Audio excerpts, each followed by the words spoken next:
سلام دوستان عزیز، امیدوارم از این حکایت پندآموز و زیبا خوشتون بیاد. تخت سنگ.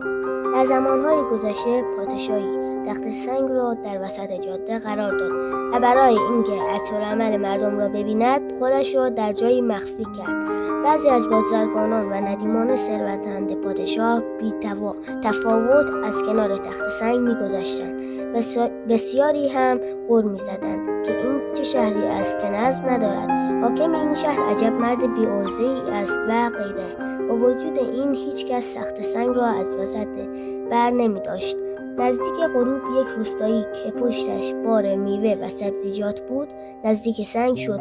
بارهایش را زمین گذاشت و با هر زحمتی بود تخت سنگ را از وسط جاده برداشت و آن را کنار قرار داد.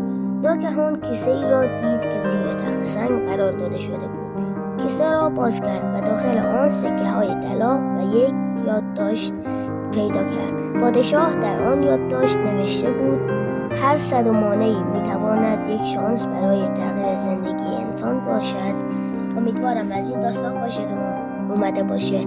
اگه خوشتون اومده حتما لایک و سابسکرایب یادتون نره. نظرات خودتون هم کامنت بنویسید.